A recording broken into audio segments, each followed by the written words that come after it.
నేతన్నల కోసం పుట్టపాకలో హ్యాండ్లూమ్ పార్కును స్థాపిస్తాం. ఎక్కువ మంది పెన్షన్లు దక్కేలా పోరాడతాం. నూలుపై సబ్సిడీ అందేలా చూస్తాం. ఆడబిడ్డలకు అండదండ. 9 నిత్యావసర సరుకుల చౌకగా అందించే అమ్మ హస్తం పథకాన్ని తిరిగి ఇస్తాం. మహిళా పొదుపు సంఘాల ద్వారా చిన్న తరహా పరిశ్రమలు ఏర్పాటు చేయిస్తాం. వస్తు ఉత్పత్తి కోసం రుణ సదుపాయం, ఉత్పత్తులకు మార్కెటింగ్ సౌకర్యం కల్పిస్తాం. మహిళా విద్యను ప్రోత్సహించేలా మునుగోడులో ఇంటర్ డిగ్రీ కళాశాలను స్థాపిస్తాం.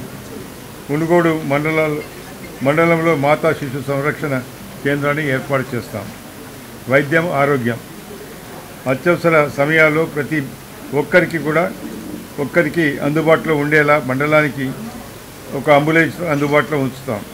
మర్రిగూడ, చండూరు మండలాల్లోని పిహెచ్సిలను 50 పడకల ఆసుపత్రిగా మార్చడంతో పాటు డయాలసిస్ కేంద్రాలు ఏర్పాటు చేస్తాం. మునుగోడులోని కమ్యూనిటీ ఆరోగ్య కేంద్రాన్ని ఏరియా ఆసుపత్రిగా మారుస్తాం. గట్టుప్పల్లో 30 పడకల ప్రాథమిక ఆరోగ్య కేంద్రాన్ని నెలకొల్పుతాం. రోడ్లు మరియు మౌలిక సదుపాయాలు. గ్రామాల మండల కేంద్రాల్లో పాడైపోయిన రోడ్లను బాగు చేస్తాం.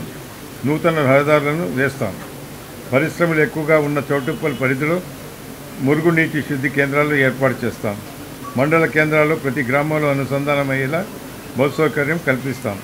నియోజకవర్గంలో ప్రతి ఇంటికి తాగునీరు అందిస్తాం. అది గురించే మునుగోడు ఆడబిడ్డను గెలిపించండి, చెయ్యి గుర్తుకు ఓటేద్దాం, 7th అక్కను గెలిపిద్దాం. ఇది మా మునుగోడు కాంగ్రెస్ మేనిఫెస్టో. ఇప్పుడు చూస్తే ఈ నియోజకవర్గంలో గత 8-9 సంవత్సరాల నుంచి ఏమీ అభివృద్ధి జరగలేదు. రోడ్ల పరిస్థితి చాలా అధ్వానంగా ఉంది. ఎంత అధ్వానంగా ఉందంటే అది చాలా అధ్వానంగా ఉంది. 5 నెలల 6 నెలల గర్భిణీ స్త్రీ కూడా ఆ రోడ్ల పైన మరి ప్రయాణించే పరిస్థితి లేదని చెప్పి ఈ సందర్భంగా మనం చేస్తున్నాను. అదేవిధంగా గతంలో టీఆర్ఎస్ ప్రభుత్వం ఇచ్చిన ఈ మునుగోడు నియోజకవర్గానికి ఏ ఒక్క వాగ్దానాన్ని కూడా నెరవేర్చలేదు. ఏదైతే మునుగోడులో జూనియర్ కాలేజ్ అయితే, ప్రభుత్వ జూనియర్ కాలేజ్ అయితేంది, చౌటుప్పల్లో డిగ్రీ కళాశాల అయితేంది, ఇటువంటి చాలా వాగ్దానాలు చేసింది ఈ మునుగోడుకు. ఇవన్నీ కూడా 7th గారిని గెలిపించిన తర్వాత తప్పనిసరిగా ఈ ప్రాంతంలో ఏదైతే మేము ఈరోజు మేనిఫెస్టోలో చెప్పినామో అవన్నీ కూడా నెరవేరుస్తాం. ఇప్పుడు మేము ప్రతిపక్షంలో ఉన్నాం కాబట్టి ప్రభుత్వం పైన ఒత్తిడి తీసుకొచ్చి చేయించే ప్రయత్నం చేస్తాం. ఒత్తిడికి లొంగకుంటే మాత్రం మేము తప్పనిసరిగా పెద్ద ఎత్తున నిరసన కార్యక్రమం కూడా చేస్తామని చెప్పి సందర్భంగా మనవి చేస్తూ మన కాంగ్రెస్ అభ్యర్థిని 7th గారిని మాట్లాడవలసిందిగా కోరుతాం.